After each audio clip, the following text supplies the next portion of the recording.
The operating room is not empty. Strip away your senses and the OR dissolves. A haze of vibrating atoms, colliding molecules, pressure waves, photons, electrons, trillions of events per second, infinite possibilities crashing into a crystallizing wake of history. Anesthetic drugs don't change those underlying dynamics. They change how much of that storm the brain can track and predict. When you push propofol, you are not turning the brain off. You are withdrawing the thermodynamic budget required to run its private preview of the next few seconds of the universe. This article offers a simple interpretive framework, the ledger model, that lets us talk about consciousness and its reversible suspension in the language of information, energy, and irreversible history. It is not new physics. It is a way of noticing what physics and neuroscience already agree on. The ledger model in 4 moves. Draft, quantum, or classical uncertainty, a superposition of possible futures. Vote, the environment, photons, air molecules, your scalpel, selects one outcome through decoherence. Ink, heat is released. The selection becomes irreversible. Landauer's principle, second law. Ledger, the append-only record of what actually happened. Time flows because the ledger only grows forward. In the brain, this gives us 2 parallel ledgers. Physical ledger, System 1, raw reflexive processing of the present. Simulated ledger, System 2, predictive processing. An offline, metabolically expensive preview of possible near-future ledger entries.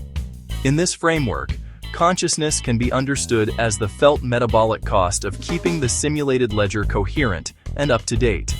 Qualia are the real-time dashboard of how much glucose and oxygen the brain is currently risking on uncommitted drafts. Anesthesia, controlled, reversible, thermodynamic, poverty, before induction.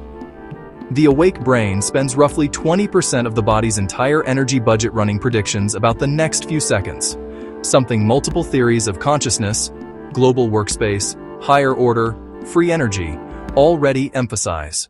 The physical ledger receives constant votes. Your voice, the cold of the IV, the hum of monitors. Simultaneously, the simulated ledger burns glucose to preview. Will this mask feel tight? Will the propofol sting? How long will I be out? That look ahead is expensive, and it is what we experience as being here. Induction propofol, sevoflurane, or any general anesthetic enhances inhibitory signaling, primarily GABA-A agonism, disrupts thalamocortical loops, and reduces the brain's capacity to integrate information across distant regions. In ledger language, the drug effectively defunds the coordinated neural activity required to maintain the simulated ledger. The preview collapses. The physical ledger keeps writing. Heart rate, blood pressure, surgical stimuli all register, but the simulated ledger goes dark. No more what-if branches, no felt narrative, no sense of time passing. Buffered uncertainty, call this work in process, or L, drops towards 0. The patient becomes a pure responder. Reflexes and spinal circuits remain intact. Primary sensory processing may continue locally, but there is no global integration, no forward modeling, no inner movie. In deep planes, we see burst suppression on EEG, the signature of a near-total shutdown of simulation bandwidth. MAC values simply quantify the drug concentration needed to push 50% of patients across that budget threshold. As the drug clears, the metabolic budget becomes available again. The simulated ledger flickers back on and frantically backfills the missing interval from whatever sparse traces survived in the physical ledger. Patients often ask, "Is it over?" before they have fully processed that they were ever under. This noisy reconstruction is why emergence can be disorienting, and why emergence delirium is a ledger resynchronization failure. The simulated ledger across the anesthetic continuum. Awake. Full look ahead. Light anesthesia. Flickering partial collapse. Deep anesthesia. Reflex only.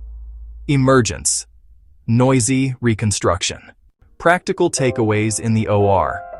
Treat consciousness as metabolic simulation load, not a mysterious light switch. Depth of anesthesia.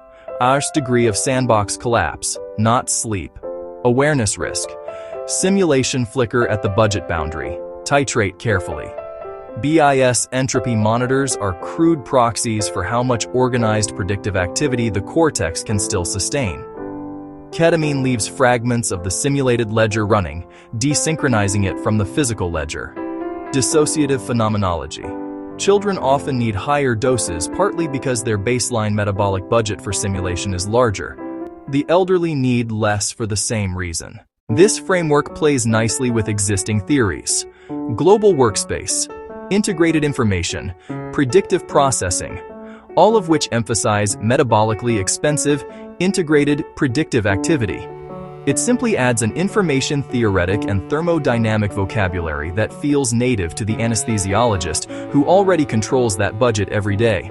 One day, we may have true ledger monitors that track frontoparietal connectivity or cortical complexity as direct proxies for simulation load. Until then, the model gives us a clean intuition. You are not putting patients to sleep. You are temporarily, carefully, and reversibly making their brains too poor to preview tomorrow. Understanding anesthesia as a controlled suspension of the brain's predictive ledger may help us design safer depth monitors, reduce awareness risk, and deepen our appreciation of the fragile beauty of the conscious mind.